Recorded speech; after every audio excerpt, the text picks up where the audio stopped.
carvings on them. So. I think we're taking a group from the other group.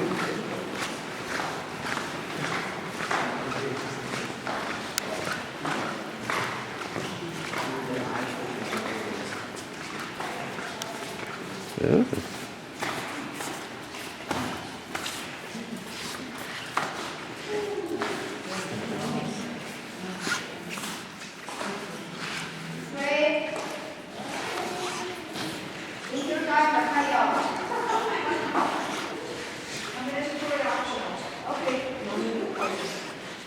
Oh, hold on a second.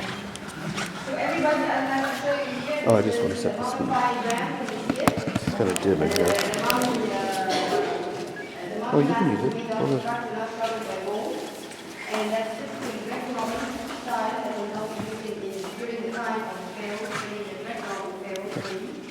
And you can see there the mummies of priests and the wives of the priests. You can see 3 times a year.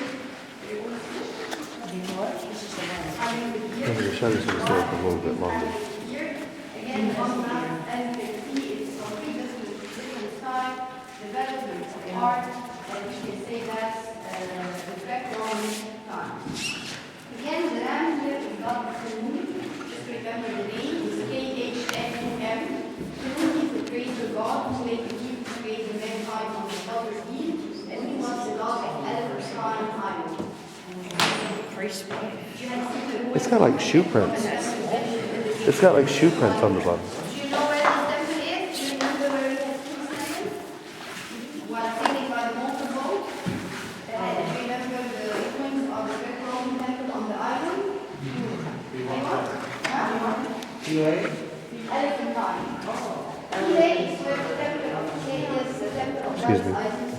Like today, while sailing, like today, Elephantine, the biggest island on the river where the more equipment is situated, where there is an aerometer, an aerometer, and cartouches, graffiti, and then you can see ruins, the ruins of a Greco-Roman temple. This is the temple of Khnum. And his wife, her name is Saturn, and she was known as the goddess of the rapid falls because it's all the area rapid. Right. Yes. So this way, they were moved like 2/3 to the Egyptian territories and 1/3 to the Sudanese territories. So you find that's why the borders are usually open because there are cousins. Some of them live in Egypt, others live in there. Some became citizens, others became citizens. So the area here, this part, shows very interesting pictures about some of the temples before being moved. You know, again, we can say in the year 1960, the UNESCO had launched an international campaign for the salvage of the Nubian monuments, and that was when the High Dam was built. And we can say that many of the tombs and tombs were safe, but many were not. I'd like to tell you many of the tombs and temples and less observed by the water, and we did not have time to see these monuments. It was more like a race against time. And I don't know whether I told you or not at the beginning when we decided like to move our physical exam, we had very different ideas.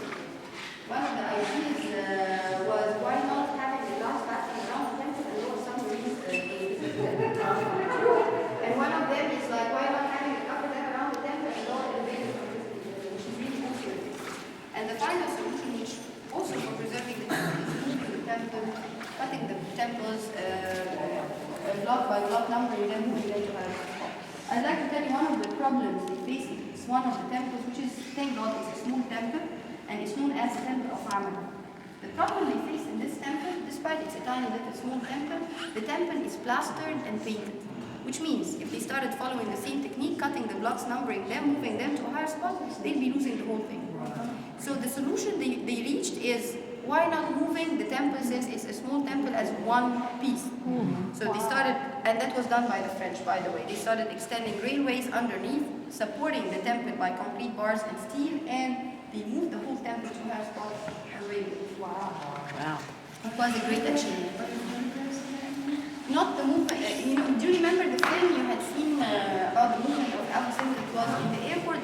The end of the film, it shows the movement of this temple, how it had been moved as one, but unfortunately they had been calling for But anyway, here's some of the temples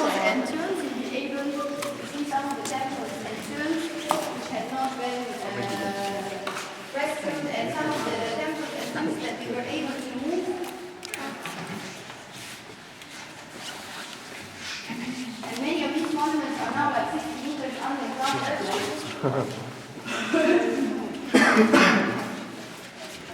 like to show these pictures here as well of Abu Simbel before being moved. It was taken for Abu Simbel in the year 1960, showing the original mountain in the old city. And you see the water reaching here. He had to build the coffer dam, and again they moved, the last piece moved in the temple. It was the feet of Ramesses II, when the waters was only 1 meter away from the sea. The last part to be reconstructed was his face. Again, if you notice here, and you see the head, I told you it had been there before being moved. You can see it here. Yes? We thought we were going to about there. Huh? Would we have been standing there because now the water's up here? No, not there. There, this, and above, it's waters. Over this, and even above it, it's waters. So you can't see. I'll show you a model. I'll show you a that's model right, during our tour. Thank you. This way.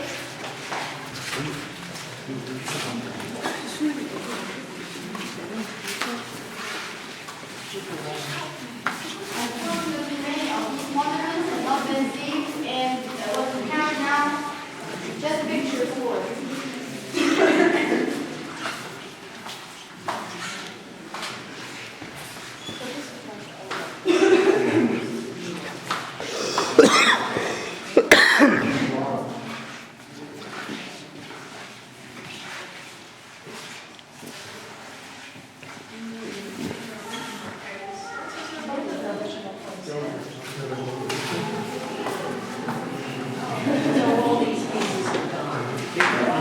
It's like mostly as an apple or 60 or 70% out of the everybody, I'd like to show this picture of the temple of Philae or Philae that we had visited all together before being made. And here, again, as you can see, this picture was taken for the temple when, because Aswan is the one was finished in 1902, the temple was submerged, the water used to cover the temple and then increased during the time of the flood and then decreased. And then again, if you remember, the problem increased when the high dam started to be built. This picture, it was at the beginning of the building of the high dam. Again, when the high dam was built, the problem, not only the temple is submerged, it's the daily fluctuation, which is 6 meters daily in between the two dams. As you can see here again, Philae before being transported, you can see examples of various and terms. Unfortunately, many of it have been lost, which is considered an international heritage.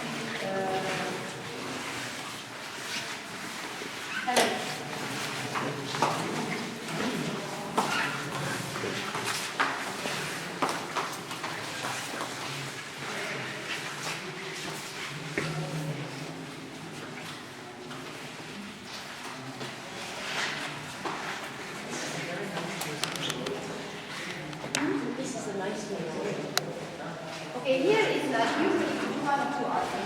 Either I explain for you like the pieces and you can have some time around, or I go around with what you prefer. I prefer for you to go around. Second option. So we're going to go around the museum. I'd like to tell you the museum here is arranged according to chronological order. And you can see the range of the dynastic periods and the archive period and so on. So it's all arranged. I'll show you the place. And it's talking about pre-dynastic ending by modern Nubian, like Nubian bands nowadays. But this doesn't mean that all of the pieces that you're going to see or we're going to see together are Nubian or found around the area. Some of them are pharaonic. Some of them were found around Giza. So, and there are some masterpieces which I really like. I'd like to show you here. Here we go.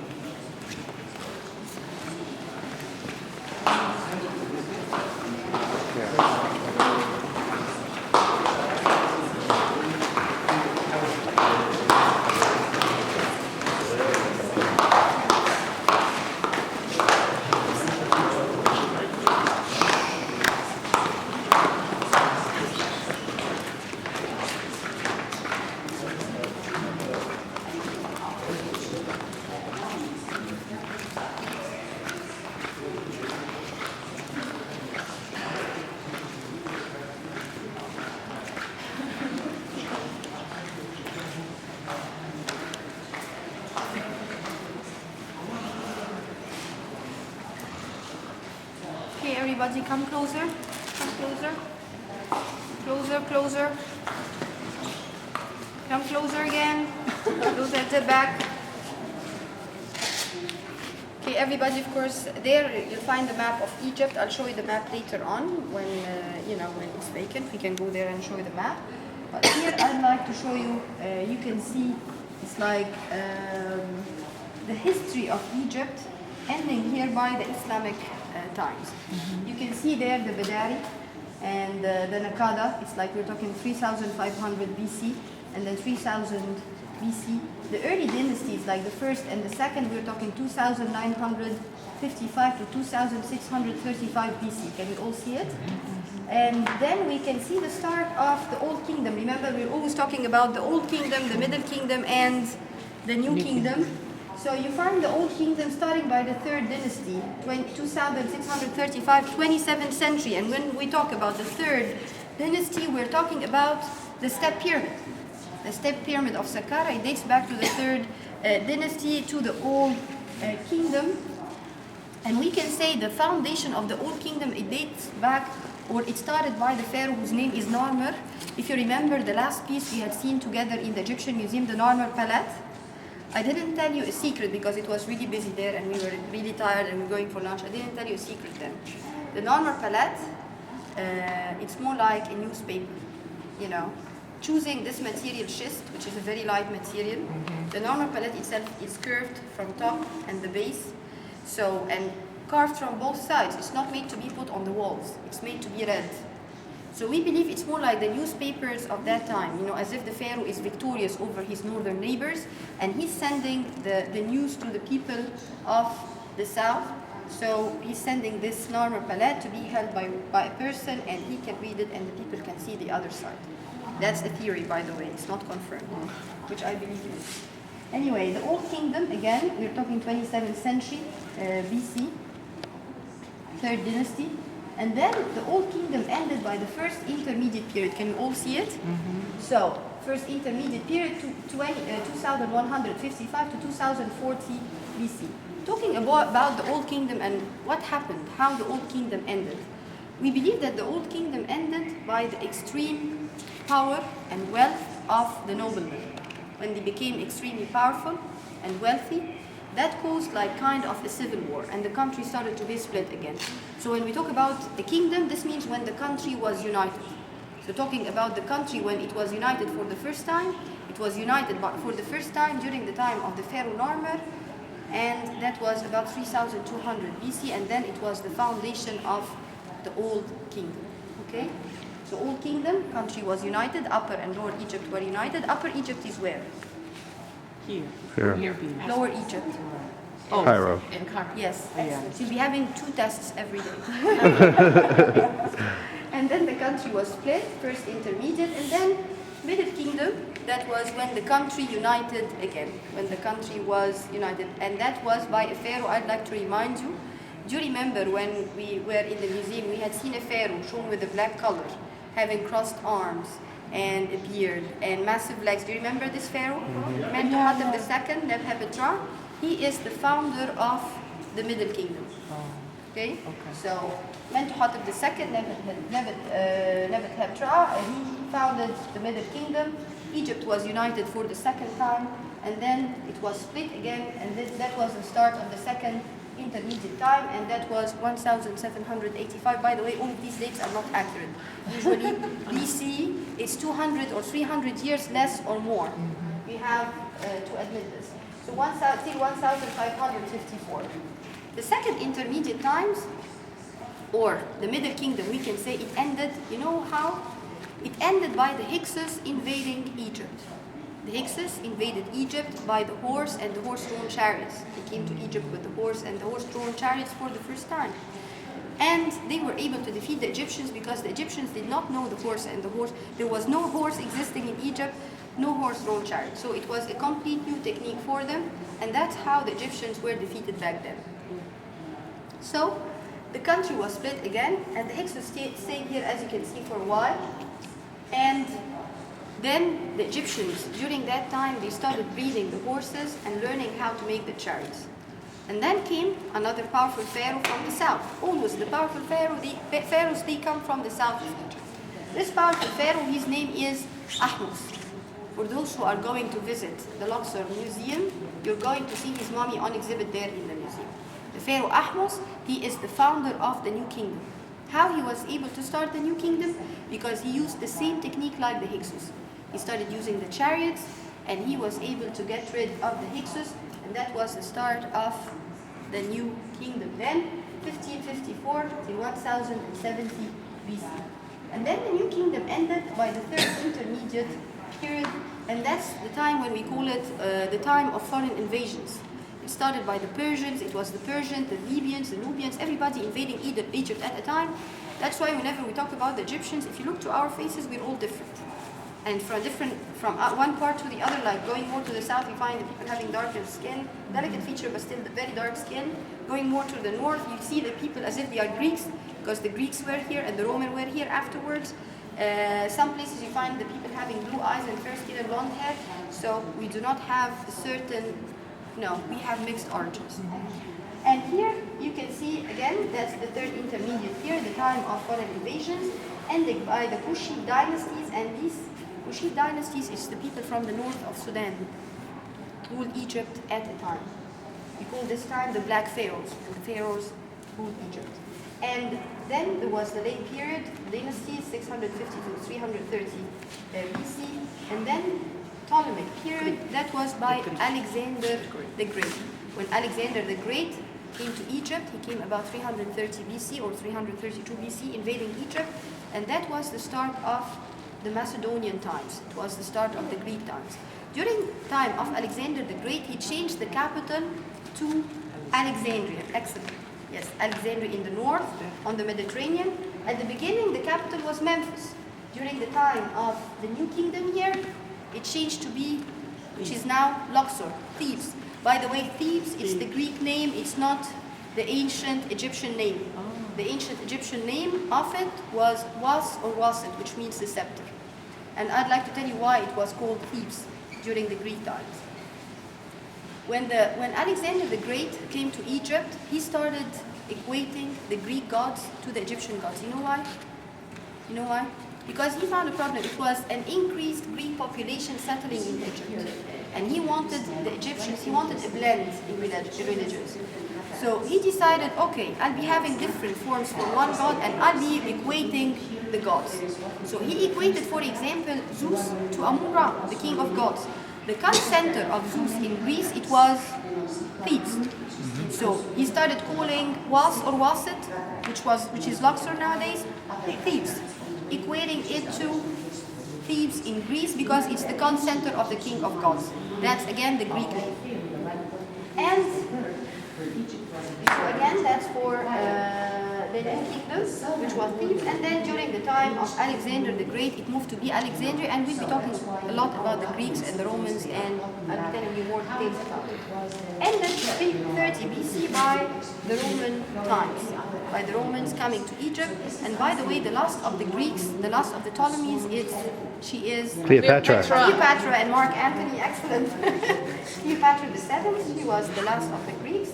And it was the Roman times, starting from 30 BC till 395 AD. 395, if you remember, this is the time when Emperor Constantine converted to Christianity, and that's, remember again, Egypt started to be a Christian country. It's Byzantine period. I think this is binding everything for you together. Huh? Yeah. Okay, that The was later period, I'm pretty good. yes. The Byzantine times, starting from 395 to 640 or 642, and this is when the Arabs came to Egypt under the leadership of Amr ibn al-As, and this is when Islam started to spread in Egypt, and Egypt started to be a Muslim religion. So, Was Egypt part of Ottoman Empire? yeah, of course. So it was part of Ottoman. Again, we have mixed origins. The Turks, the Ottomans, the Greeks, the Romans, the Persians, Libyans, whoever, name whoever he was in. I'd like to show you the map before we continue.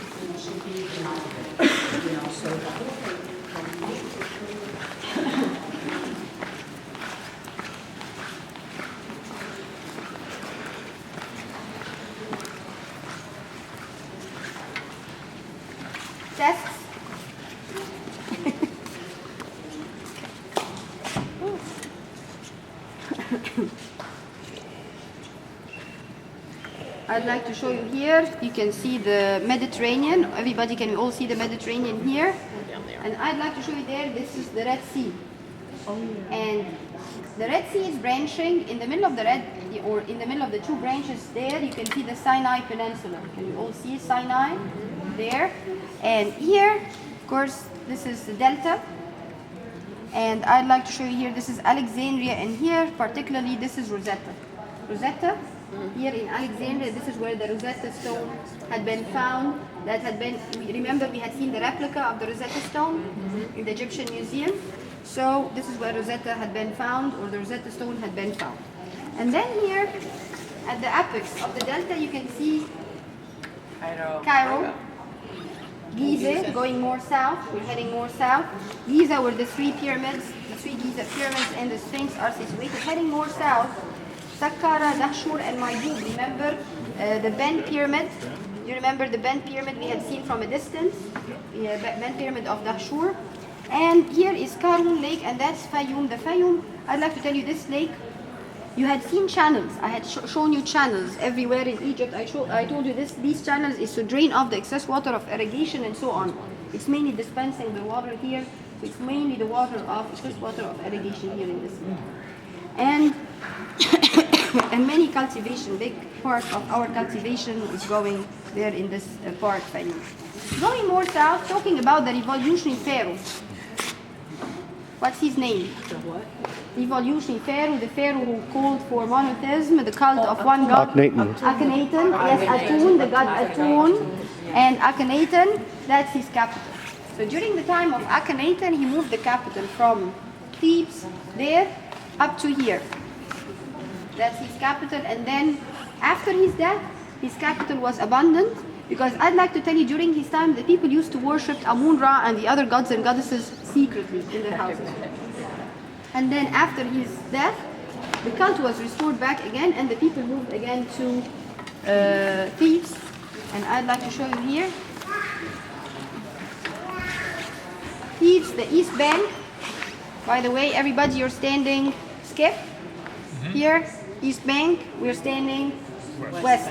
That's north, east, west, south. So East Bank, you can see that we're going to see later on together, Karnak and Luxor temples. Can you all see it? There. And on the West Bank, the Valley of the Kings, the temple of Hatshepsut, which we're going to visit this time unusually, the Colossi of Memnon, and heading more south, we're heading to Aswan. Can you see Aswan here? Saint Simeon Monastery that we visited today together. Can you see where I'm pointing? Okay, and that's the High Dam, the Philae Temple. Can we see the Philae Temple there over the waters? And heading more south, that's Lake Nasser. Can you all see Lake Nasser? And many of the Nubian temples surrounding the lake. And I'd like to show you down there, usually the rivers, the White and the Blue Nile are connecting in Khartoum. Khartoum is the capital of Sudan. And if you noticed here, can you see it's like very narrow strip of land which is green. The rest of Egypt is deserts. And we are all concentrated, the 82 million are concentrated in this very narrow green part, which is the delta, and this narrow strip of land.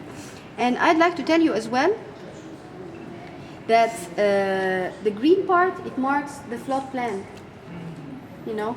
And I'd like to explain why Upper Egypt is called Upper. Now it's time to explain it. And Lower Egypt is called Lower. Upper Egypt is called Upper Egypt because it's mainly hills and cliffs. Again, it's a narrow delta, or a narrow, not delta, the Nile Valley here is very narrow because it stopped, the flood was stopped by hills and cliffs on both sides. You see, it's a very narrow valley.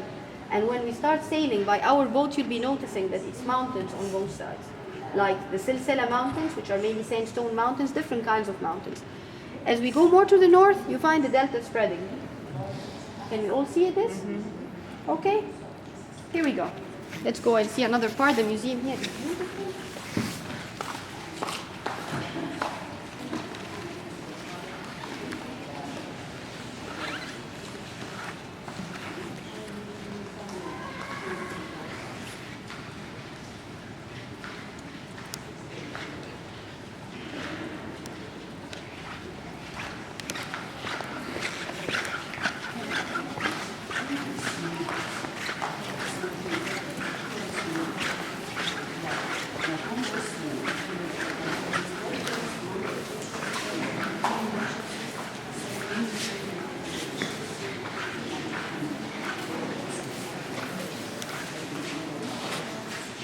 I'd like to show you here on the walls, like carvings made by early hunters. Come closer, everybody.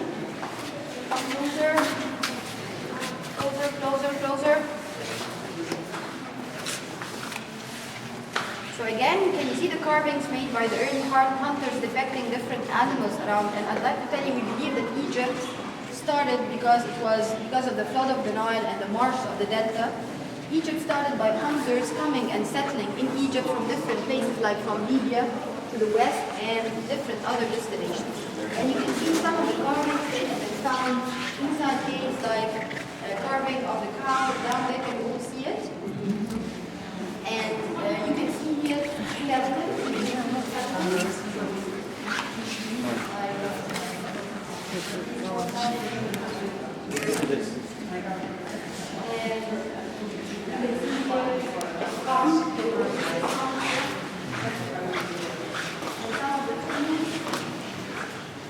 These tools here are used for grinding, like grinding grain or whatever, or grinding malachite and galena. Here.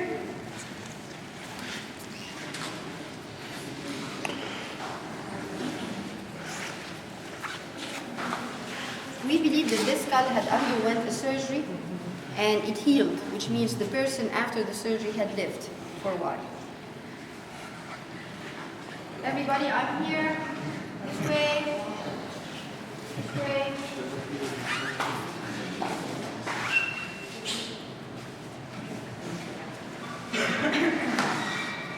Again, have you all seen this skull here? Again, the skull had underwent a surgery. You can see the depression here, and it healed, and then it lived for a while, and then he died. This way.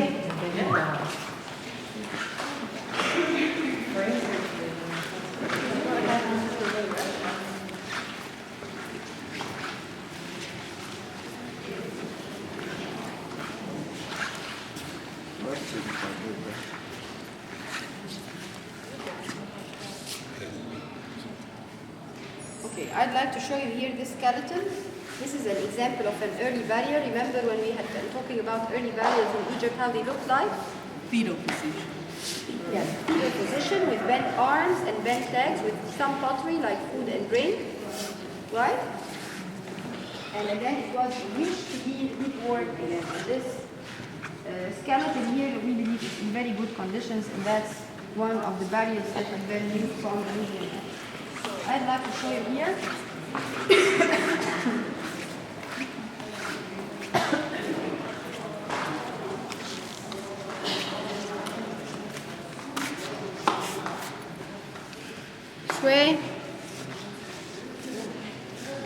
This statue, doesn't it remind you of any of the statues we had seen together before? Yeah, the one with no head. Or The one with no head. it was having a head, but it looks exactly the same. Missing part of the leg. Where? Missing part of the leg in the other museum. In the other museum. The statue that had been found in the Valley Temple of, remember the wishing well? The statue on the 10 Egyptian pounds note, which had a head and a falcon behind. Yeah. The statue of Khafren, that's another statue of Khafren here. And Khafren statues are very well known to have very nice sculpture. Can you see the knee, the scapula, and the muscles of the knee? And usually the pharaoh is shown with bare feet. And here, which is not in very good conditions, he's usually having the enemies under his feet. It's like 9 bowls, usually depicting the enemies. On the side of the throne, it's the sign of unification between Upper and Lower Egypt, as we call it. You can see the lotus flower and the papyrus flower knotted around the sign. Can you see the heart at the base? A tube coming out of the heart. Can you all see this? Aywa? Same on this side. It should be. Yes? Here, or come to my side to be able to see it better. Here you can see a heart, Oh, I see it. and then a tube coming out of the heart. We call this the Sema sign. Sema means union. And then you can see like the lotus, which is having, how come we can differentiate between the lotus and the papyrus? Lotus is always having pointed edges. Can you see here pointed edges? While papyrus is always having a straight edge. So you can see here the papyrus and the lotus knotted together. Okay, we call this the Tawi sign. It's the heraldic plans.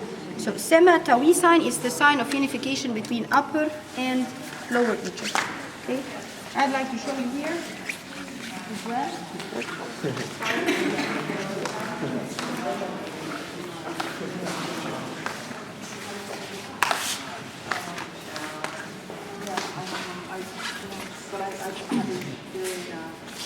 This coffin here, it had been found in the tombs of the nobles. Do you remember the tombs of nobles we had seen on the west bank of Aswan?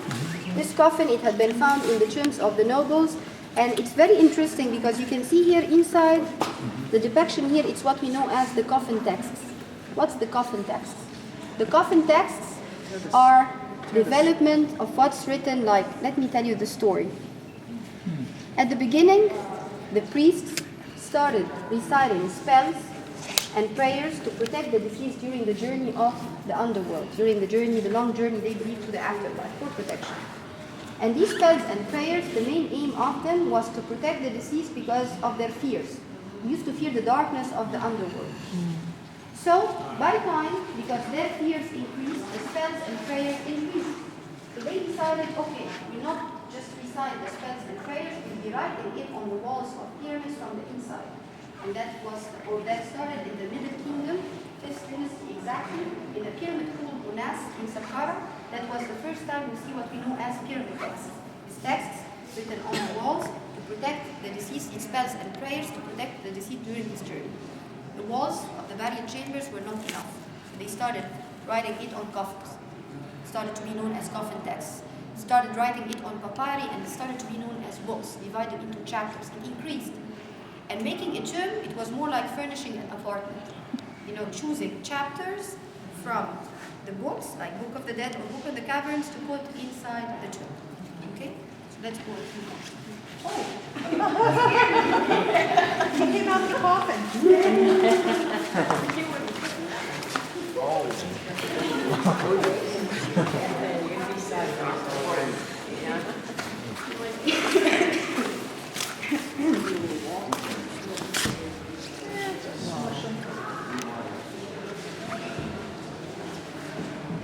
Everybody, may I ask you a question? No. Come closer. The design of the fortress, what do you think? It's like a mosque. The design, no, the fortress, the modern, you know, whenever we see a fortress in modern times, what do you think it dates back to?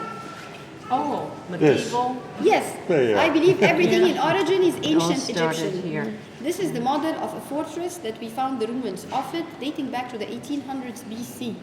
It's known as the fortress of Buhan. And when you have a look to this fortress, you can hardly imagine that it's an ancient fortress. It looks exactly, you can see the moat round, can you see Yes, the towers, the double walls. Yes. It's exactly a modern fortress, and we found examples, not only this one, many examples of fortresses in ancient times. It's exactly the same design, it hadn't been changing.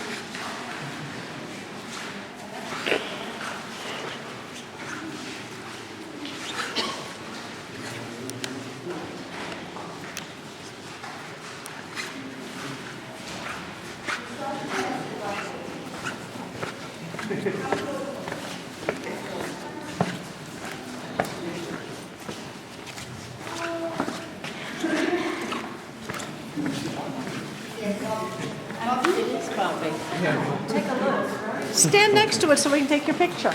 Take your shirt. He's one, that's the map, that's my favorite piece here in the museum, and I'd like to tell you why shortly. But he's representing one of the priests, he's known as Shabaka, and it's the time when the people from... Okay, this is a flash or not? No? No, it's a focusing. Okay. Just want to make sure. It's the autofocus. So, here the statue is made out of quartzite, can you all see it? And it's representing one of the priests, and it's like the time when the Kushis coming from the north of Sudan ruled Egypt. What's amazing about this statue is the details. I want you to go to the back of the statue and see the muscles of the back of the neck. It's unbelievably depicted. Have a look. Can you see the back of this statue? Can you see the details of the muscles? It's unbelievable.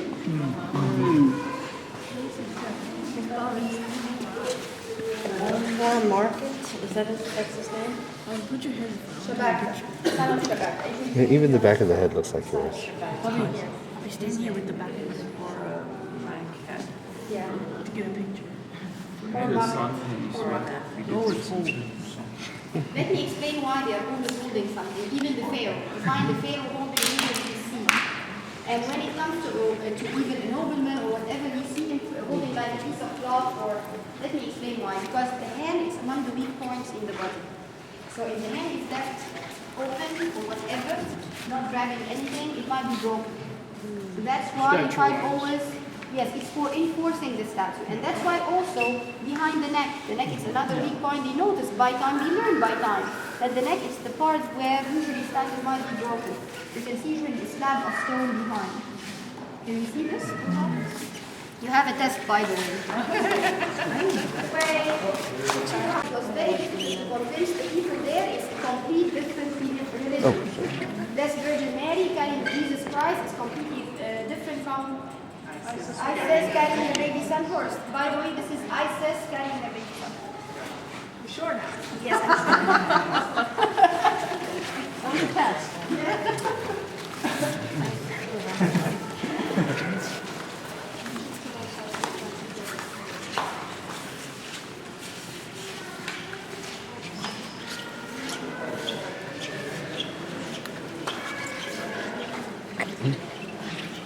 Oh, so she's breastfeeding, but she's holding her boob.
Let me explain what this is.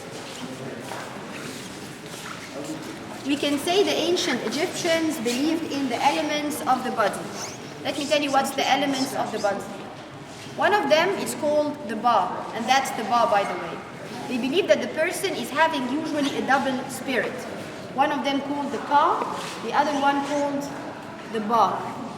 The Ka, it's the spirit which usually roams in the cemetery, and it's having two seats, the mummy of the deceased, and usually a statue called the Ka statue placed specially for the spirit of the deceased to reside in this statue.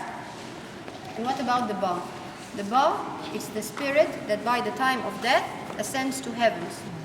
And it's usually depicted on the walls of tombs as a bird having the human head or having the head of the deceased. Okay? They believed also among the elements, let me tell you, in the Khat. Khat in ancient language, it means the body. They believed in the Ib. The Ib, it means the heart. They believed in the Ren. Ren, it means the name. And in addition to the Shut, and the Shut is the shadow of the person that they believe it's accompanying him usually always during his lifetime till his death. Okay? These are the elements of the person. The ba, the ka, the pu.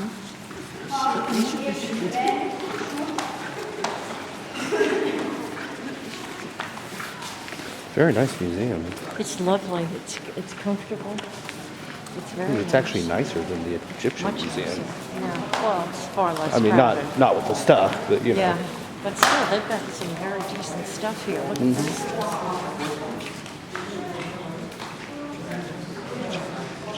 That's fine. Bad habits, bad traditions. Come close. In between the third and the 6th century, here in Nubian lands, we had among the traditions back then, which are considered very bad traditions, is to sacrifice the horses of the deceased by the time of his death and put it inside his tomb. Okay? And these horses usually, of course, these are models of horses, just to show the silver ornaments that were put, and the saddle and everything that were put on top of the horse or used for the horse. So they used to sacrifice the horses and put them with their saddles and the ornaments in the tomb with the deceased. Okay?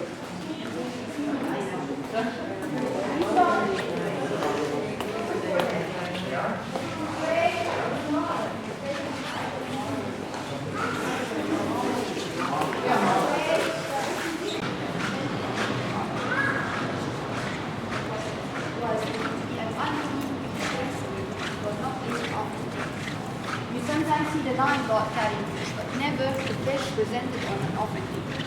Among the sacrifices, we believe that it was forbidden for them, it's human sacrifices. But this doesn't mean they were not placed on offering tables. But if you remember the normal palat we had seen together, they say it might be symbolic, but I believe it's not symbolic. When it comes to war, it was allowed. You know, you had seen the enemies beheaded with the heads in between the feet. Okay, some believe it's like, still there are confusion among the Egyptologists whether it was human sacrifice or just a symbolic sacrifice. Here you can see, of course, there were many monasteries, a big number of monasteries were scattered all around the south of Egypt, because that was, of course, even hermitage, even before the spread of monasteries, because the south of Egypt particularly is among the best places to hide from the Romans. During the start of Christianity, the early Christians of Egypt were persecuted by the Romans. So the best place for hiding, it was the south. You know why? The Romans are not used to the heat. Yeah, I was just thinking that. Yeah, with all that armor. And we are not used to the deserts, to our desert. So that was among the best places for hiding. Yeah. Okay. And that started 395.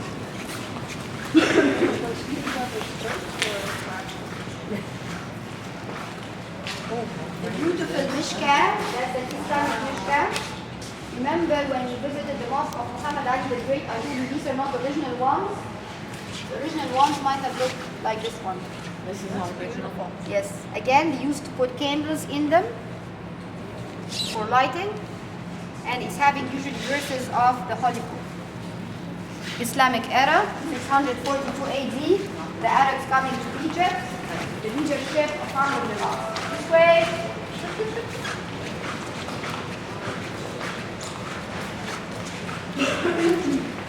Skip. Where's Skip? Skip? Oh, okay. I've been asking about this. I've been here. Yes, you've been there. Oh, look, it's underwater Skip, this is what you had been asking about. Everybody, can you see Abu Simbel temples? Yes. The original place of the temples, as you can see the waters of the lake reaching them before being moved to a higher spot. Can you see it? Yes. I'd like to show you the pictures here of the movement of Abu Simbel. Can you all see the pictures? I know you had seen the film, but I'd like to show you some of the pictures showing here the Philae temple, and you can see here the faces. Can you see the steel bars and the temple down to move workers? All the pictures here depicting the movement of the Nubian temples.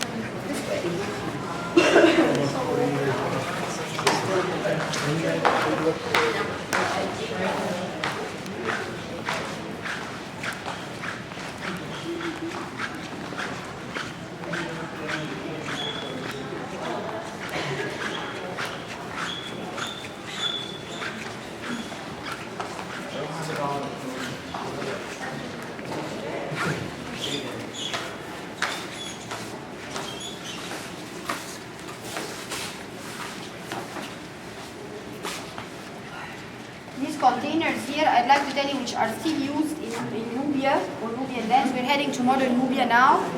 They are used mainly for containing the koch.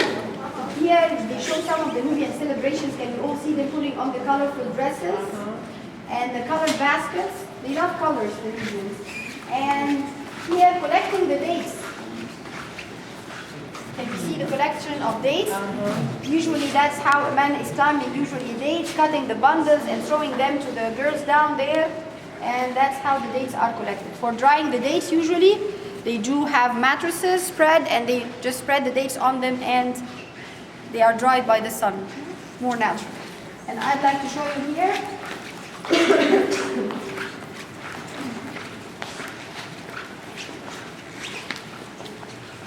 When we talk about irrigation in Egypt, like water wheel started to be used in Egypt only starting from the Roman times.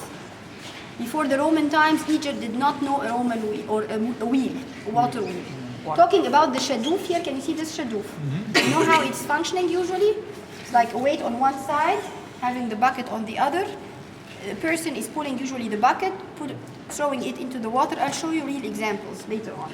So, and leaving the bucket. So the weight is pulling the bucket up. He does not have to do that effort of pulling the bucket with the water upwards. That's the benefit of having a shadoof. I'd like to tell you shadoofs had been depicted on the walls of tombs in ancient times. Okay, so that's the difference. Water wheel was introduced to Egypt much later on. Here, I'd like to show you the footbag. I think you know the one played by footbag by now. You remember the Sabil and the Kuttab and the mosque. Kuttab is for what? Oh, yeah, The school where the children are taught. And usually, what mainly they teach them in the Kuttab, it's the Holy Book. You know why? Teaching the children the Holy Book, it's believed that in this way they are teaching them good morals, not to steal, not to lie, to be good to elders, to respect others, to take care of the younger, and so on. And as well, they are able to write and read very well Arabic because it's an old language, just learning. The Holy Book, it teaches them the language as well, very well. Okay? So, Kuttab, as you can see, the girls are behind. Unfair. Okay? Here is showing a Nubian house and a wedding. You can see here the celebrations, even during the weddings, as you can see, they are wearing the black color, and that's a typical Nubian galabia, which is perforated. Can you see it? It's like Yes. lace. Yes. And that's the bride's room with the belt, which is colored tassels. And here's the bride being prepared. It's the henna day. You can see the kohler for the koch, and we are doing the henna for her. It's a bit scary, I know, but Yeah. It's over. here, that's the bride being prepared for her marriage. Meshi? So, we're going to start having